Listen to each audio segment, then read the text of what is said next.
ನಿಮ್ಮ ಪ್ರಕಾರ ಪ್ರಧಾನಮಂತ್ರಿ ಯಾರಾದ್ರೂ ಹೊಸಬ್ರಿಗೆ ಅವಕಾಶ ಸಿಗಲಿ, ಹೊಸಬ್ರು ಬಂದ್ರೇನೆ ಚೆನ್ನಾಗಿರುತ್ತೆ. ಅವಕಾಶ ಮಾಡಿಕೊಡ್ಬೇಕು.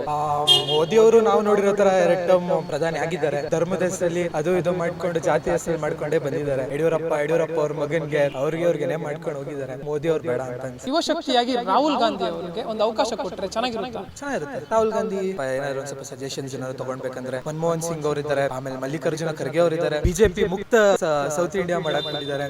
ನಮ್ಮ ಕರ್ನಾಟಕ ಹೆಂಗೆ ತಿರಸ್ಕರಿಸಿದ್ರು ಬಿಜೆಪಿ, ಇಡೀ ದೇಶ ತಿರಸ್ಕರಿಸ್ಬೇಕು ಬಿಜೆಪಿ. ನೀವೇನ್ ಹೇಳ್ತೀರಾ? ಸ್ಟೇಟ್ ಗೌರ್ಮೆಂಟ್ ತಿಂಗಳಿಗೆ 2,000 ರೂಪಾಯಿ ಹಾಕೋದ್ರಲ್ಲಿ ಇರ್ಬೋದು, ಇಲ್ಲ 10 kg ಅಕ್ಕಿ ಕೊಡೋದ್ರಲ್ಲಿ ಇರ್ಬೋದು, ಆಮೇಲೆ ಬಸ್ ಫ್ರೀ ಮಾಡಿರೋದ್ರಲ್ಲಿ ಇರ್ಬೋದು, ಚೆನ್ನಾಗಿದೆ ಯೋಜನೆಗಳು. ಇದೇ ಸರ್ಕಾರ ಮುಂದುವರೆದ ಜನ ಸ್ವಲ್ಪ ಇವಾಗ ನೆಮ್ಮದಿಯಾಗಿದ್ದಾರೆ ಅಂತ. ಭ್ರಷ್ಟ ಸರ್ಕಾರದ ಬಿಜೆಪಿ ಸರ್ಕಾರದಲ್ಲಿ ತುಂಬಾ ಕಷ್ಟ ಅನುಭವಿಸಿದ್ದಾರೆ. ಈಗ ಪೆಟ್ರೋಲ್ ರೇಟ್ ಆಗಿರ್ಬೋದು, ಗ್ಯಾಸ್ ರೇಟ್ ಆಗಿರ್ಬೋದು, ಎಲ್ಲದಕ್ಕೂ ಟ್ಯಾಕ್ಸ್ 18% GST ಆಗಿರ್ಬೋದು.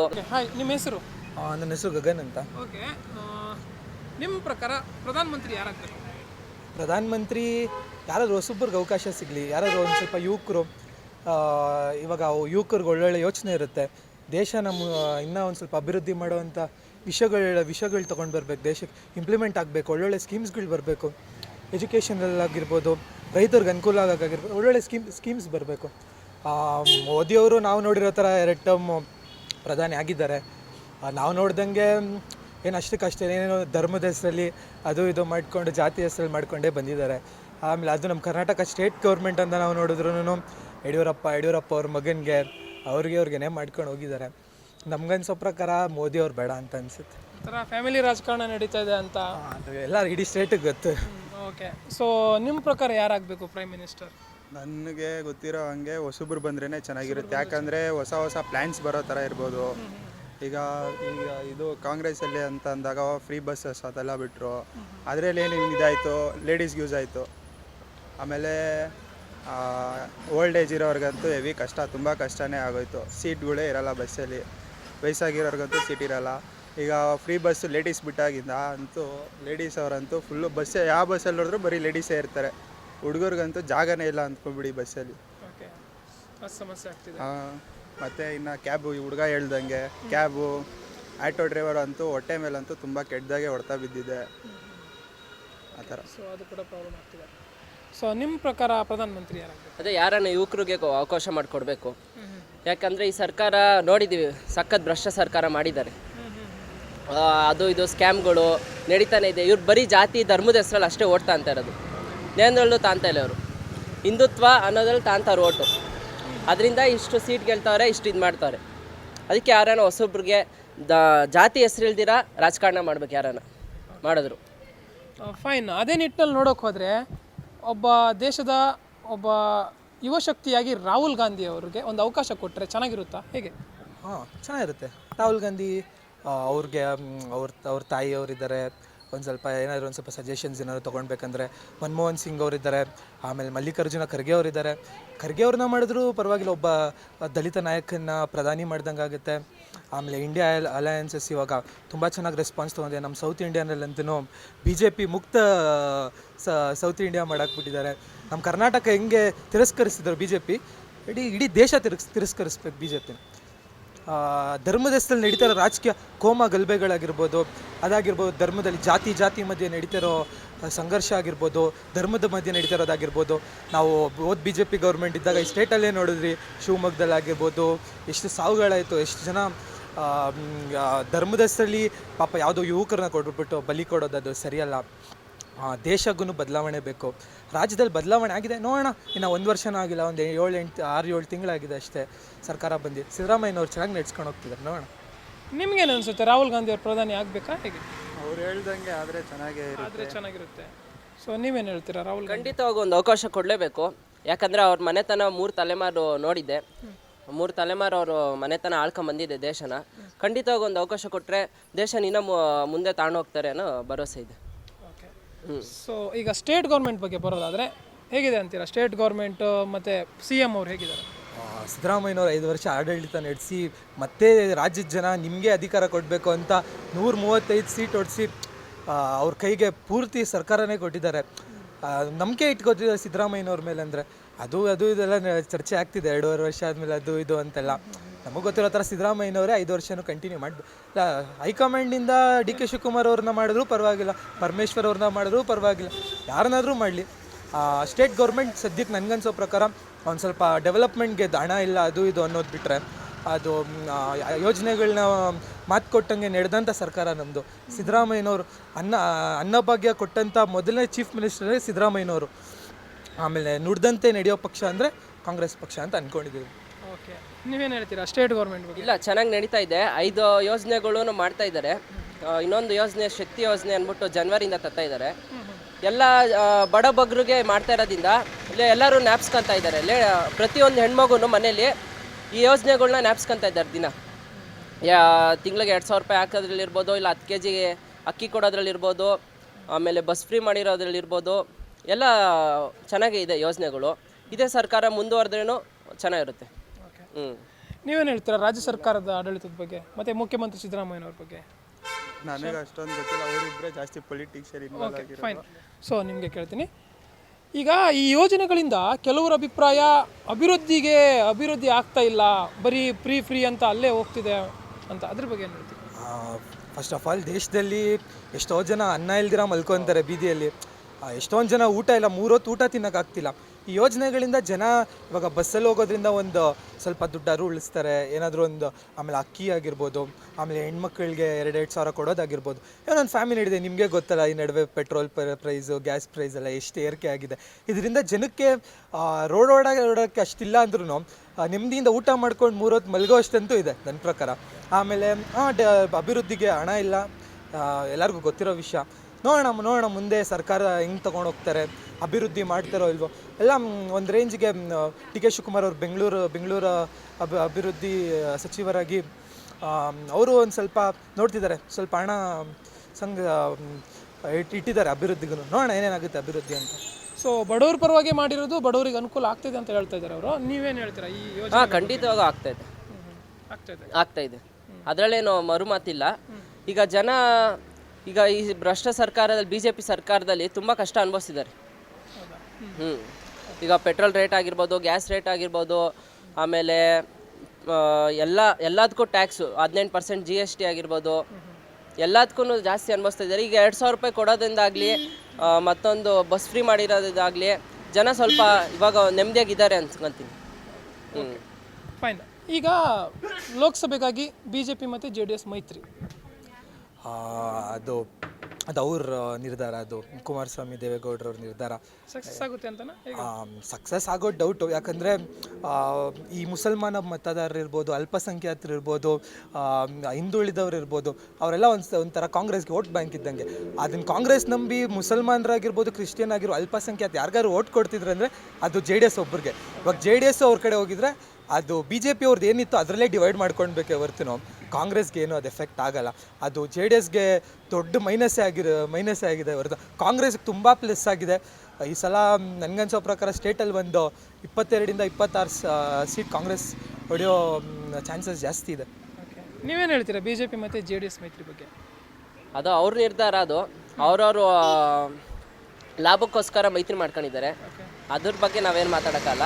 ಒಟ್ಟಿನಾಗೆ ಈಗ ಅಲ್ಪಸಂಖ್ಯಾತರದ್ದಾಗಲಿ ಮುಸಲ್ಮಾನರದ್ದಾಗಲಿ JDSಗೆ ಯಾವುದೂ ಓಟ್ ಹೋಗಲ್ಲ, BJPಗೂ ಹೋಗಲ್ಲ ಯಾವುದೂ. ಅದೇ ಇದು ಕಾಂಗ್ರೆಸ್ಗಳು ಸ್ವಲ್ಪ ಅಡ್ವಾಂಟೇಜ್ ಆಗುತ್ತೆ. ಆಮೇಲೆ ಇವ್ರು ಕಾಂಗ್ರೆಸ್ ಅವರು ಸ್ವಲ್ಪ ಜಾಸ್ತಿ ಸೀಟ್ ಗೆಲ್ಬೋದು ಅಂತ. ಕೆಲವೊಂದು ಕಡೆ ರಾಜ್ಯದಲ್ಲಿ ಕಾಂಗ್ರೆಸ್ ಅಷ್ಟು ಬಲಿಷ್ಠವಾಗಿರೋದಕ್ಕೆ 2 ಪಕ್ಷಗಳು ಮೈತ್ರಿ ಮಾಡ್ಕೊಂಡಿದೆ ಅನ್ಸುತ್ತಾ, ಹೇಗೆ ನಿಮಗೆ? ಅದು ಮೊನ್ನೆ ವಿಧಾನಸಭಾ ಚುನಾವಣೆ ಫಲಿತಾಂಶದಲ್ಲಿ ನಮಗೆಲ್ಲರಿಗೂ ಗೊತ್ತಾಯಿತು. 135 ಸೀಟು ಎಲ್ಲರೂ ಎಕ್ಸ್ಪೆಕ್ಟ್ ಮಾಡಿದ್ಕಿಂತ ಒಂದು ಸ್ವಲ್ಪ ಜಾಸ್ತಿನೇ ಹೊಡೆದಿದ್ದಾರೆ. ಅದೆಲ್ಲ ಆಗಿರ್ಬೋದು, ಗ್ಯಾರಂಟಿ ಘೋಷಣೆ ಆಗಿರ್ಬೋದು. ಇವಾಗ ಗ್ಯಾರಂಟಿ 1ರಿಂದನೇ ಬಂತು ಅಂತ ಹೇಳೋದ್ರೆ ನೀವು ಮಧ್ಯಪ್ರದೇಶದಲ್ಲೂ ಗ್ಯಾರಂಟಿ ಕೊಟ್ಟಿದ್ದಾರೆ, ತೆಲಂಗಾಣದಲ್ಲೂ ಗ್ಯಾರಂಟಿ ಕೊಟ್ಟಿದ್ದಾರೆ. ಆ ಥರ ಎಲ್ಲ ಏನಿಲ್ಲ. BJP ಅವರು ಮಧ್ಯಪ್ರದೇಶದಲ್ಲಿ ಗ್ಯಾರಂಟಿ ಕೊಟ್ಟಿರ್ತಾನೆ, ಹಂಗಂದರೆ ನಾವು ಮಧ್ಯಪ್ರದೇಶದಲ್ಲಿ BJP ಗ್ಯಾರಂಟಿಯಿಂದನೇ ಗೆಲ್ತು ಅನ್ನೋಕ್ಕಾಗಲ್ಲ ಅಲ್ಲ. ರಾಜ್ಯದಲ್ಲಿ ಜನ ಅಭಿವೃದ್ಧಿ ಕಡೆ ಮುಖ ಮಾಡಿದ್ದಾರೆ. ಆಮೇಲೆ ಈ ಕೋಮ ಗಲಭೆಗಳಿಂದ ಸಾಕಾಗಿದ್ದಾರೆ. ಆಮೇಲೆ ಒಬ್ಬ ಒಳ್ಳೆ ಯುವಕನಿಗೆ ಪ್ರಧಾನಿ ಮಾಡಬೇಕು ಅಂತ ಅಂದ್ಕೊಂಡಿದ್ದಾರೆ, ಬಯಸ್ತಿದ್ದಾರೆ ಜನ ಎಲ್ಲ. ನೋಡೋಣ. ಆದರೆ ಅದು ಕಾಂಗ್ರೆಸ್ಗೆ ತುಂಬ ಒಳ್ಳೆ ಪ್ಲಸ್ ಪಾಯಿಂಟ್ ಅದು BJP ಮತ್ತು JDS ಮೈತ್ರಿ. ಸೊ ಈ ಪಂಚರಾಜ್ಯ ಚುನಾವಣೆನ ಒಂದು ಲೆಕ್ಕದಲ್ಲಿ ಲೋಕಸಭೆಗೆ ಸೆಮಿಫೈನಲ್ ಅಂತ ಒಂದು ಲೆಕ್ಕದಲ್ಲಿ ಯೋಚನೆ ಮಾಡಿದೆ, ಸೆಮಿಫೈನಲ್ ಅಂತ. ಸೊ ಆ ನಿಟ್ಟಿನಲ್ಲಿ ಸೆಮಿಫೈನಲ್ನಲ್ಲಿ ಒಂದು ಕಡೆ BJPಗೆ ಮೇಲ್ಗೈ ಆಯಿತು, ಕಾಂಗ್ರೆಸ್ ಸ್ವಲ್ಪ ಹಿನ್ನಡೆ ಆಯಿತು. ಈ ನಿಟ್ಟಿನಲ್ಲಿ ಇದೆಲ್ಲಾದರೂ ವರ್ಕ್ ಆಗುತ್ತೆ ಅಂತೀರಾ ಲೋಕಸಭೆಗೆ? ಆಗ್ಬೋದು. ಈಗ ಕಾಂಗ್ರೆಸ್ಸು ಮಧ್ಯಪ್ರದೇಶದಲ್ಲಾಗಲಿ ರಾಜಸ್ಥಾನ ಆಗಲಿ ಅಧಿಕಾರ ಕಳ್ಕೊಂಡಿದೆ. ಅಲ್ಲಿ BJP ಬಂದಿದೆ. ಈಗ ನೋಡ್ಬೋದು BJPಗೆ ಪ್ಲಸ್ ಆಗ್ಬೋದು. ಅಂದರೆ ಚುನಾವಣೆಯಲ್ಲಿ BJPನೇ ಮುಂದೆ ಬರ್ಬೋದು. ಲೋಕಸಭಾ ಚುನಾವಣೆಗೆ ಈ ಪಂಚರಾಜ್ಯದ ಒಂದು ರಿಸಲ್ಟ್ ಎಫೆಕ್ಟ್ ಆಗುತ್ತೆ ಅಂತೀರಾ? ಸೌತ್ ಇಂಡಿಯಾನಲ್ಲಂತೂ ಅಷ್ಟು ಎಫೆಕ್ಟ್ ಆಗೋದು ಕಾಣಿಸ್ತಿಲ್ಲ. ನಾರ್ತ್ ಇಂಡಿಯಾ ಹಿಂದಿ ಸ್ಪೀಕಿಂಗ್ ಸ್ಟೇಟ್ಸಲ್ಲೆಲ್ಲ ನೋಡಬೇಕು. ಅದೇ ಅವರವರು ಇದು ರಾಜಸ್ಥಾನದಲ್ಲಿ ನಮ್ಮದೇ ಸರ್ಕಾರ ಇತ್ತು. ಅಲ್ಲಿ ಒಂದು ಮಾತಿದೆ, 5 ವರ್ಷಕ್ಕೊಮ್ಮೆ ಸರ್ಕಾರ ಬದಲಾಗ್ತಾ ಇರುತ್ತೆ ಅಂತ. 35 ವರ್ಷದಿಂದ ಅದೇ ಆಗ್ಬಿಟ್ಟು ಬಂದಿದೆ. ಆಮೇಲೆ ಅಲ್ಲಿ ನಮ್ಮ ನಾಯಕರ ಮಧ್ಯೆನೇ ನಡೆದಿರೋವಂಥ ಕೆಲವೊಂದೊಂದು ಮನಸ್ತಾಪಗಳಿಂದ ರಾಜಸ್ಥಾನದಲ್ಲಿ ಸರ್ಕಾರ ಹೋಗಿದೆ ಹೊರತು ಅದು ಬಿಟ್ಟು ಇನ್ನೇನರಲ್ಲೂ ಹೋಗಿಲ್ಲ. ಛತ್ತೀಸ್ಗಢೂ ಅಷ್ಟೇ ನಮ್ಮ ಕಾಂಗ್ರೆಸ್ ಪಕ್ಷದಲ್ಲಿ ಇದ್ದಂಥವ್ರ ಮಧ್ಯೆ ನಡೆದಿರೋ ಇದರಲ್ಲೇ ಸರ್ಕಾರ ಹೋಗಿರೋ. ತೆಲಂಗಾಣದಲ್ಲಿ ನೋಡಿ BJP ಇಲ್ಲ BSP ಅವ್ರನ್ನೂ ಕಳಿಸಿ ಕಾಂಗ್ರೆಸ್ ಮಲ್ಲಿಕಾರ್ಜುನ ಖರ್ಗೆ ಅವ್ರ ನೇತೃತ್ವದಲ್ಲಿ ಒಳ್ಳೆ ಫಲಿತಾಂಶವನ್ನು ಕೊಟ್ಟಿದೆ ಸೌತ್ ಇಂಡಿಯಾನಲ್ಲಿ. ಈಗ ನಿಮ್ಗೆ ತಿಳಿದಿರುವಂತೆ ಒಂದು ರಾಜ್ಯಕ್ಕೆ ಅಥವಾ ರಾಷ್ಟ್ರಕ್ಕೆ ಇದು ಆಡಳಿತ ಪಕ್ಷ ಎಷ್ಟು ಮುಖ್ಯವೋ ವಿರೋಧ ಪಕ್ಷವೂ ಅಷ್ಟೇ ಮುಖ್ಯ ಆಗಿರುತ್ತೆ. ಸೊ ಆ ನಿಟ್ಟಿನಲ್ಲಿ ವಿರೋಧ ಪಕ್ಷವಾಗಿ BJP ಸಮರ್ಥವಾಗಿ ನಿಭಾಯಿಸ್ತಾ ಇದ್ದಾರೆ ಅಂತೀರಾ? ಏನು ಹೇಳ್ತೀರಾ? ರಾಜ್ಯದಲ್ಲಿ ಈ ವಿಜಯೇಂದ್ರ ಅವ್ರು ಆದಮೇಲೆ ಏನೋ ಒಂದು ಸ್ವಲ್ಪ ಅದು ಇದು ಮಾತಾಡ್ತಿದ್ದಾರೆ ಅಷ್ಟೇ. ಅದು ಮಾತಾಡೋದ್ರಿಂದ ಏನೂ ಆಗಲ್ಲ. ಇವಾಗ ಎಕ್ಸಾಂಪಲ್ ಇವಾಗ ಕಾಂಗ್ರೆಸ್ ಸರ್ಕಾರ BJP ಸರ್ಕಾರ ಇದ್ದಾಗ ನಮ್ಮ ಹಿಂದಿನ ಕಾಂಗ್ರೆಸ್ ಸರ್ಕಾರ ಏನು ಮಾಡ್ತು, ಅದು ಇದು 40% ಸರ್ಕಾರ ಆಗಿರ್ಬೋದು, ಅದಾಗಿರೋ ಜನದ ಮನಸ್ಸಲ್ಲೇನೆ ಅಯ್ಯೋ ಏನಪ್ಪ ಇದಿಷ್ಟು ಈ ಥರ ಇದಲ್ಲ ಈ ಸರ್ಕಾರ ಹಂಗೆ ಹಿಂಗೆ ಅನ್ನೋ ಒಂದು ಭಾವನೆ ಬರೆಸ್ತು. ಆದರೆ BJPಯಲ್ಲಿ ಅವ್ರವ್ರ ಮಧ್ಯೆ ಒಂದು ಮನಸ್ತಾಪಗಳಿಂದ ಒಗ್ಗೂಡಿಸ್ಕೊಂಡು ಹೋಗೋಕ್ಕಾಗಲ್ಲ. JDSನ ಅವರೇ ಒಗ್ಗೂಡಿಸ್ಕೊಂಡು ಹೋಗೋಕ್ಕಾಗಲ್ಲ. JDSನ ಹೆಂಗೆ ಒಗ್ಗೂಡಿಸ್ಕೊಂಡು ಕರ್ಕೊಂಡು ಹೋಗ್ತಾರೋ ನೋಡ್ಬೇಕು ಮುಂದಿನ ದಿನಗಳಲ್ಲಿ. ವಿರೋಧ ಪಕ್ಷವಾಗಿ BJP ಮತ್ತು BJPಯ ರಾಜ್ಯಾಧ್ಯಕ್ಷರಾಗಿ BY ವಿಜಯೇಂದ್ರ, ಹಾಗೇನೆ ವಿರೋಧ ಪಕ್ಷದ ನಾಯಕರಾಗಿ ಆರ್ ಅಶೋಕ್, ಇವ್ರ ಬಗ್ಗೆ ಏನು ಹೇಳ್ತೀರಾ? ಇಲ್ಲ, ಇದು ಯಾವುದೇ ಕರ್ನಾಟಕದ ಇತಿಹಾಸದಲ್ಲಿ ಯಾವುದೇ ಒಂದು ಸೆಷನ್ನು ವಿರೋಧ ಪಕ್ಷದ ನಾಯಕರು ಇಲ್ದಿರ ಯಾವುದೂ ಆಗಿರಲಿಲ್ಲ. ಇದೇ ಫಸ್ಟ್ ಟೈಮು. ಅದೆಷ್ಟೋ ಸೆಷನ್ಗಳಾಯಿತು, ವಿರೋಧ ಪಕ್ಷದ ನಾಯಕನ BJP ಅವರು ಇಲ್ಲಿವರೆಗೂ ಸೆಲೆಕ್ಟ್ ಮಾಡಿಲ್ಲ. ರೀಸೆಂಟಾಗಿ ಆರ್ ಅಶೋಕ್ ಅವರು ಆಯ್ಕೆ ಆಗಿದ್ದಾರೆ. ಅದು ಏನಕ್ಕೆ ಆಯ್ಕೆ ಆಗಿದ್ದಾರೆ, ಮಾತಾಡ್ಬೇಕು ಯಾರೋ ಒಬ್ಬರು ಮನುಷ್ಯ ಇರಬೇಕು ಅಂತ ಆಗಿದ್ದಾರೆ ಅಷ್ಟೇ. ಅದರಲ್ಲೂ ಅಲ್ಲೂ ಗಲಭೆಗಳಿದೆ, ಅಲ್ಲೂ ಅವ್ರಿಗೆ ಒಪ್ಪಂದ ಇಲ್ಲ ನೀಟಾಗಿ. ಅಲ್ಲೇ ಅವ್ರ ಮಧ್ಯೆನೇ ಜಗಳಗಳು ಆಡ್ಕೊಂಡು ಈಗ ಯತ್ನಾಳಾಗಲಿ ರಮೇಶ್ ಜಾರಕಿಹೊಳಿ ಆಗಲಿ, ಆಮೇಲೆ ಈಗ ಸೋಮಣ್ಣವರು ರಾಜ್ಯಾಧ್ಯಕ್ಷ ಸ್ಥಾನಕ್ಕೆ ಕೇಳ್ತಾಯಿದ್ರು, ಅವ್ರಿಗೂ ಕೊಡಲಿಲ್ಲ. ಆಮೇಲೆ ಇದೇ ಥರ ಅವರಲ್ಲೂ ಒಳ ಮನಸ್ತಾಪಗಳು ತುಂಬ ಇದೆ ಅದರಿಂದ. ಓಕೆ, ಸೊ ನಿಮಗೆ ಯೂತ್ಸಿಗೆ ಒಂದು ನೇರವಾದ ಪ್ರಶ್ನೆ, ಯಾಕೆ ಯುವಕರು ಪಾಲಿಟಿಕ್ಸ್ ಅಂತಂದರೆ ಭಾಳ ದೂರ ಉಳಿತಾರೆ ಅಂತಂದರೆ ಪಾಲಿಟಿಕ್ಸಲ್ಲಿ ಇನ್ವಾಲ್ವ್ಮೆಂಟ್ ಆಗೋದಂತಲ್ಲ, ಬಟ್ ದೇಶ ಕಟ್ಟುವ ನಿಟ್ಟಿನಲ್ಲಿ ಯಾರಿಗೆ ಮತ ಹಾಕಿದ್ರೆ ಒಳ್ಳೆಯದು ಅದ್ರ ಬಗ್ಗೆ ಒಂದು ಡಿಬೇಟ್ಗಾಗಲಿ ಅಥವಾ ಒಂದು ಅದ್ರ ಬಗ್ಗೆ ಯೋಚನೆ ಮಾಡಲ್ಲ, ಯಾಕೆ ಅಂತೀರ ನೀವು? ಈ ಜನ ಎಲ್ಲ ರಾಜಕಾರಣದವ್ರು ಅಂದರೆ ಕಳ್ಳರು ಹಂಗೆ ಹಿಂಗೆ ಅಂದ್ಬಿಟ್ಟು ಯುವಕರೆಲ್ಲ ನಾವೇನಕ್ಕಪ್ಪ ಅಲ್ಲೋಗಿ ಸಿಗಾಕೊಳ್ಳೋಣ ಅನ್ನೋದ್ರಲ್ಲೇ ಇದ್ದಾರೆ. ಆ ಥರ ಎಲ್ಲ ಏನಿಲ್ಲ. ಯುವಕರು ಬರಬೇಕು, ಹೊಸತನ ಬರಬೇಕು, ಹೊಸ ಹಳೆಯದೊಳ್ಬೇಕು ರಾಜ್ಯದಲ್ಲಿ. ಆಮೇಲೆ ಜನ ಯುವಕರ ತಲೆಯಲ್ಲಿ ಇವಾಗ ವಯಸ್ಸಾದವ್ರ ತಲೆಗಿಂತ ಯುವಕರ ತಲೆ ಇಟ್ಟರೆ ಫಾಸ್ಟಾಗಿ ರನ್ ಆಗುತ್ತಲ್ವ. ಅವ್ರ ತಲೆಯಲ್ಲಿ ಏನಿದೆ ಅದನ್ನು ಇಂಪ್ಲಿಮೆಂಟ್ ಮಾಡಬೇಕಲ್ಲ ದೇಶದ ಅಭಿವೃದ್ಧಿಗೋಸ್ಕರ ಯುವಕರು ತುಂಬಾ ಮುಖ್ಯ. ಯುವಕರು ಮುಂದೆ ಬಂದ್ಬಿಟ್ಟು ರಾಜಕಾರಣನೂ ಮಾಡಬೇಕು, ಒಳ್ಳೆ ನಾಯಕರನ್ನ ಗೆಲ್ಲಿಸ್ಬಿಟ್ಟು ಕಳಿಸ್ಲೂಬೇಕು. ನೀವೇನು ಹೇಳ್ತೀರಾ ಅಂದರೆ ಇವಾಗಿನ ಅಂತಂದರೆ ಪ್ರೆಸೆಂಟ್ ಸಿಚುವೇಶನಲ್ಲಿ ಯುವಕರು ರಾಜಕಾರಣ ಅಂತಂದರೆ ದೂರ? ಈಗ ಏನಂದರೆ ಈಗ ರಾಜಕಾರಣಕ್ಕೆ ಬರಬೇಕು ಅಂದರೆ ದುಡ್ಡು ಇರಬೇಕು. ಯುವಕರ ಹತ್ರ ಎಲ್ಲಿರೋದು ದುಡ್ಡು? ಈಗ ಅಲ್ಲಿ KR ಪೇಟೆ ಇದು ಯಾರದು ನಿಂತ್ಕೊಂಡಿದ್ದು, ಚಂದನ್ಗೌಡರು ಅವರು ಚಂದನ್ಗೌಡರು ನಿಂತ್ಕೊಂಡ್ರು. ಎಷ್ಟು ಮತ ತಗೊಂಡ್ರು? 8,000 ಮತ ತಗೊಂಡ್ರು. 8,000 ಮತ ತಗೊಂಡ್ರು. ಅವ್ರು ಅಷ್ಟು ಒಳ್ಳೆ ರಾಜಕಾರಣಿ, ಒಳ್ಳೆ ಚೆನ್ನಾಗಿ ಮಾತಾಡ್ತಾನೆ, ಅವ್ನಿಗೆ ಒಳ್ಳೆ ಭವಿಷ್ಯ ಇತ್ತು, ಅವ್ರಿಗೆ ಒಳ್ಳೆ ಮಾತಿತ್ತು, ಅಷ್ಟು ಆಶ್ವಾಸನೆ ಕೊಟ್ಟರು. ಯಾಕೆ ಬರಲಿಲ್ಲ ಓಟು? ದುಡ್ಡಿನ ಮೇಲೆ ಓಡ್ತಾ ಕೊನೆಗೂ. ಅದಕ್ಕೆ ಸ್ವಲ್ಪ ಯಾಕೆ ಸುಮ್ಮನೆ ಹೋಗೋದು, ಸುಮ್ಮನೆ ಯಾಕೆ ಇರೋ ಹೆಸರನ್ನು ಕಳ್ಕೊಳ್ಳೋದು ಅಂತ ಯುವಕರು ಹಿಂದೆ ಉಳಿತಾ ಇದ್ದಾರೆ. ಪಾರ್ಟಿಸಿಪೇಟ್ ಮಾಡೋದು ಒಂದು ಕಡೆ ಆದರೆ ಪಾರ್ಟಿಸಿಪೇಟ್ ಮಾಡೋದು ಹೊರತುಪಡಿಸಿನೂ ಅಂದರೆ ಪಾಲಿಟಿಕ್ಸ್ ಬಗ್ಗೆ ಇಂಟ್ರೆಸ್ಟ್ ಇಲ್ಲ, ಅಂದರೆ ಮಾತಾಡೋಕ್ಕೂ ಇಂಟ್ರೆಸ್ಟ್ ಇಲ್ಲ ಅನ್ನೋ ಥರ. ಸೊ ಎಲ್ಲೋ ಒಂದು ಕಡೆ ನಾವೇ ಯುವಕರೇ ಮತದಾನ ಮಾಡಿ ಒಂದು ಒಳ್ಳೆಯ ಅಭ್ಯರ್ಥಿನ ಆಯ್ಕೆ ಮಾಡಬೇಕಾಗಿರೋದು ನಮ್ಮ ಜವಾಬ್ದಾರಿ ಕೂಡ ಪ್ರಜೆಗಳಾಗಿ. ಸೊ ಆ ನಿಟ್ಟಿನಲ್ಲಿ ಯುವಕರು ಹಿಂದೆ ಉಳಿತಾ ಇದ್ದಾರೆ ನೋಡಿ. ಈಗ ಯುವಕರು ಯಾರನ್ನು ಅವ್ರು ದುಡಿಯೋದಾಗಲಿ ಮತ್ತೊಂದಾಗಲಿ ಅವ್ರ ಅಭಿವೃದ್ಧಿಗೂ ಮಾಡ್ತಾರೆ. ಯಾವುದೇ ಸರ್ಕಾರ ಬಂದ್ರೂ ನಮಗೇನು ಮಾಡಲ್ಲ ಅಂತ ಅವ್ರಿಗೆ ಗೊತ್ತು ಅಲ್ವಾ. ಅದಕ್ಕೇ ಇವಾಗ ಯುವಕರು ನಮ್ಮ ಪಾಡಿಗೆ ನಾವು ಇರೋಣಪ್ಪ ಅವ್ರು ಏನೋ ಮಾಡ್ಕೊಂಡು ಹೋಗಲಿ ಅಂತ ನಷ್ಟ ಆಗಿದ್ದಾರೆ. ಸೊ ನಿಮ್ಮ ಫೇವ್ರೇಟ್ ರಾಜಕಾರಣಿ ಅಂತ ಯಾರಾದರೂ ಇದ್ರೆ ರಾಜಕಾರಣಿ? ನನಗೆ ಮಲ್ಲಿಕಾರ್ಜುನ ಖರ್ಗೆ ಅವರಾಗಿರ್ಬೋದು, ಸಿದ್ದರಾಮಯ್ಯನವರಾಗಿರ್ಬೋದು, ಆಮೇಲೆ ಇವಾಗ 22 ದಿನ ರಾಜಕಾರಣ ಮಾಡಿ ಚಿಕ್ಕಬಳ್ಳಾಪುರದಲ್ಲಿ ಸುಧಾಕರ್ ದಾಸ್ ಸೋಲಿಸಿದಂಥ ಪ್ರದೀಪ್ ಈಶ್ವರ್ ಅವರಾಗಿರ್ಬೋದು, ಅವ್ರ ಮಾತಾಗಿರ್ಬೋದು, ಅವ್ರ ವೇ ಆಫ್ ಥಿಂಕಿಂಗ್ ಆಗಿರ್ಬೋದು, ಆಮೇಲೆ ಅವ್ರು ಇಂಪ್ಲಿಮೆಂಟ್ ಮಾಡ್ತಿರೋ ಸ್ಕೀಮ್ಸ್ ಇದೆಯಲ್ಲ ಚಿಕ್ಕಬಳ್ಳಾಪುರದಲ್ಲಿ, ನಾವು ಒಂದು ಸ್ವಲ್ಪ ಚಿಕ್ಕಬಳ್ಳಾಪುರದಲ್ಲಿ ಅಲ್ಲಿ ಇಲ್ಲಿ ಓಡಾಡೋದ್ರಿಂದ ನಮಗೆ ಗೊತ್ತಿದೆ, ತುಂಬ ಚೆನ್ನಾಗಿ ಮಾಡ್ತಿದ್ದಾರೆ. ಸೊ ನಿಮ್ಮ ಫೇವ್ರೇಟ್ ರಾಜಕಾರಣಿ? ನನ್ನ ಫೇವ್ರೇಟ್ ರಾಜಕಾರಣಿ ಸಾರೆಕೊಪ್ಪ ಬಂಗಾರಪ್ಪ ಅವರು. ಯಾಕಂದರೆ ಅವ್ರು ತಾಂಡಂಥ ನಿಲುವು ಕರ್ನಾಟಕದಲ್ಲಿ ಯಾರೂ ತಾಂಡಿಲ್ಲ. ಅವ್ರಿಗಿದ್ದಂಥ ಧೈರ್ಯ ಯಾರೂ ಇಲ್ಲ ಈಗ. ಅವರು ಒಂದು ನೀರು ವಿಷಯದಲ್ಲ, ಕಾವೇರಿ ನೀರು ವಿಷಯದಲ್ಲಿ ಆಗಿರ್ಬೋದು, ಮತ್ತೊಂದು ಅವರು ಆಗಿರ್ಬೋದು, ಅವರು ಸಖತ್ ಧೈರ್ಯ ತೋರಿಸಿ ಮುಂದೆ ಬಂದಿದ್ದಾರೆ. ಅದಕ್ಕೆ ಬಂಗಾರಪ್ಪನವರ ಮಗ ಮಧು ಬಂಗಾರಪ್ಪನವ್ರ ಬಗ್ಗೆ? ಅವರು ಒಳ್ಳೆ ರಾಜಕಾರಣ ಮಾಡ್ತಾ ಇದ್ದಾರೆ. ಇವಾಗ ಎಜುಕೇಷನ್ ಮಿನಿಸ್ಟ್ರು ಆಗಿದ್ದಾರೆ. ಒಳ್ಳೆ ಸ್ಕೀಮ್ಸ್ ಎಲ್ಲ ತರ್ತಾ ಇದ್ದಾರೆ.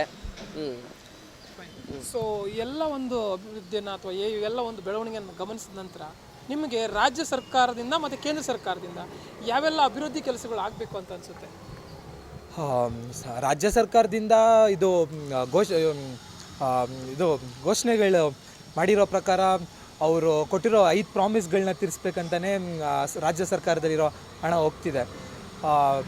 ರಾಷ್ಟ್ರ ಸರ್ಕಾರ ಸೆಂಟ್ರಲಿಂದ ನೋಡೋಣ ಏನೇನು ಬರುತ್ತೆ ಅಂತ. ಇನ್ನು ಅದು ಒಂದು 6 ತಿಂಗಳಲ್ಲಿ ಚುನಾವಣೆ ನಡೆಯಲಿದೆ. ನಾವು ಇವಾಗಂತೂ ಏನೂ ಆಗಬೇಕು ಅಂತ ಎಕ್ಸ್ಪೆಕ್ಟ್ ಮಾಡ್ತಾ ಇಲ್ಲ ಯಾರೂ. ನೋಡೋಣ ಹೊಸಬ್ರು ಆಗ್ತಾರಾ, ಇಲ್ಲಾಂದರೆ ಮೋದಿಯವರೇ ಮುಂದುವರಿತಾರ, ನೋಡೋಣ ಏನೇನಾಗುತ್ತೆ ಅಂತ. ರಾಜ್ಯ ಸರ್ಕಾರ ನನಗನ್ಸೋ ಪ್ರಕಾರ ಅಭಿವೃದ್ಧಿಗಂತ ಒಂದು ಸ್ವಲ್ಪ ಹಣ ಜಾಸ್ತಿ ಅಂತೂ ಇಟ್ಕೊಂಡಿಲ್ಲ, ಒಂದು ಸ್ವಲ್ಪ ಇಟ್ಕೊಂಡಿದ್ದಾರೆ. ನೋಡೋಣ ಏನೇನಾಗುತ್ತೆ ಅಂತ. ಸೊ ನೀವೇನು ಎಕ್ಸ್ಪೆಕ್ಟ್ ಮಾಡ್ತೀರಾ ಸ್ಟೇಟ್ ಗೌರ್ಮೆಂಟಿಂದ ಮತ್ತು ಸೆಂಟ್ರಲ್ ಗೌರ್ಮೆಂಟಿಂದ ಅಭಿವೃದ್ಧಿ? ಅಭಿವೃದ್ಧಿ ಕೆಲಸ ಆಗಬೇಕು. ಯಾಕಂದರೆ ರಾಜ್ಯ ಸರ್ಕಾರದಲ್ಲಿ ಈಗ ಅಷ್ಟೊಂದು ಹಣ ಇಲ್ಲ ಅಭಿವೃದ್ಧಿ ಮಾಡೋಷ್ಟು. ಕೇಂದ್ರ ಸರ್ಕಾರದವರು ಸ್ವಲ್ಪ ರಾಜ್ಯ ಸರ್ಕಾರದ ಮೇಲೆ ನೋಡಬೇಕು. ಅವರು ಫಂಡ್ ರಿಲೀಸ್ ಮಾಡಿಸ್ಬೇಕು ಇಲ್ಲಿಗೆ ರಾಜ್ಯ ಸರ್ಕಾರಕ್ಕೆ. ಆಮೇಲೆ ಕೇಂದ್ರ ಸರ್ಕಾರದಿಂದನೂ ಒಳ್ಳೊಳ್ಳೆ ಯೋಜನೆಗಳು ತರಬೇಕು ಮುಂದಕ್ಕೆ. ತಂದರೆ ಜನಕ್ಕೆ 4 ಜನಕ್ಕೆ ಉಪಯೋಗ ಆಗೋವಂಥದ್ದು ತರಬೇಕು.